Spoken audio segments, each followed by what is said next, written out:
चुनाव हुआ है, यह चुनाव समझ लीजिए कि समाजवादी पार्टी के अहंकार की हार है। क्योंकि जिस दिन से समाजवादी पार्टी ने जो है अयोध्या का लोकसभा चुनाव जीता था, उसी दिन से उस अपने सांसद को अयोध्या का राजा कह रहे थे, जो कि अयोध्या का राजा प्रभु श्री रामचंद्र जी थे, हैं और आगे भी रहेंगे। तो इसलिए उस समाजवादी पार्टी के अहंकार की हार हुई है, अवधेश प्रसाद के अहंकार की हार है। और जहां तक रहा सवाल दिल्ली के आम चुनाव का, दिल्ली के आम चुनाव में जनता जो है आम आदमी पार्टी के 11 साल के कुशासन से त्रस्त थी,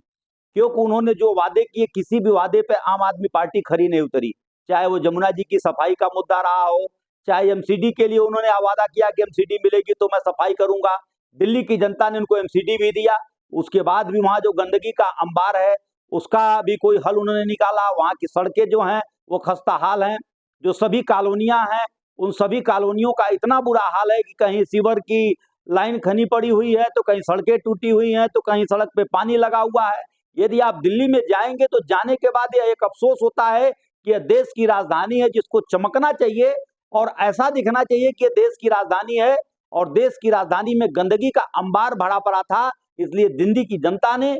आम आदमी पार्टी के कुशासन को हरा करके भाजपा को चुनाव जिताया, और भाजपा के सुशासन की जीत है, मोदी जी के गारंटी की जीत है। और आने वाले समय में दिल्ली जो है विश्व स्तर की एक सिटी बनकर के उभरेगी। यह मैं भारतीय जनता पार्टी का एक आम कार्यकर्ता होने के नाते देश की जनता और दिल्ली की जनता को आश्वस्त करता हूं। देखिए, ऐसा विपक्ष का काम ही है ये प्रश्न चिन्ह उठाना, लेकिन विपक्ष लगातार हताशा का शिकार है, क्योंकि लगातार उनको पराजय का सामना करना पड़ रहा है। अभी जहां तक आपने उत्तर प्रदेश की बात कहा, अखिलेश यादव ने मिल्कीपुर चुनाव पर भी आरोप लगाया।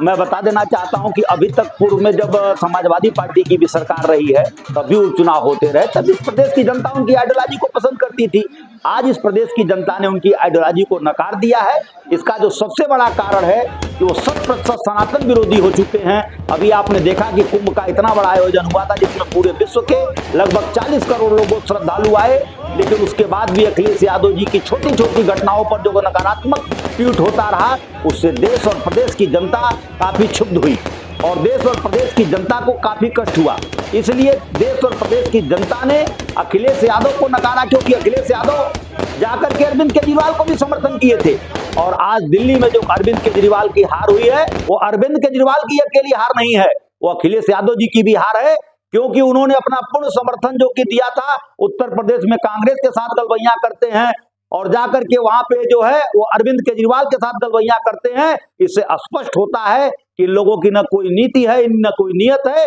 इनका बस मात्र एक उद्देश्य है भारतीय जनता पार्टी को हराना, क्योंकि इनको हताशा है कि भारतीय जनता पार्टी लगातार विकासकारी नीतियों पे काम कर रही है, देश और प्रदेश खुशहाली के रास्ते पर अग्रसर हो रहा है। अभी आपने देखा बजट आया, मैं इस बजट को अब तक की देश की आजादी के बाद का सबसे अच्छा बजट मैं कहता हूं, क्योंकि इसमें सबसे अधिक यदि प्रभावित हुआ है तो मध्यम वर्गीय परिवार हुआ है, जिसको काफी बड़े पैमाने पर लाभ देने का प्रयास जो है मध्यम वर्गीय परिवार को पहली बार इस देश की सरकार ने किया है। इसके लिए मैं देश के यशस्वी प्रधानमंत्री नरेंद्र मोदी जी को, अपनी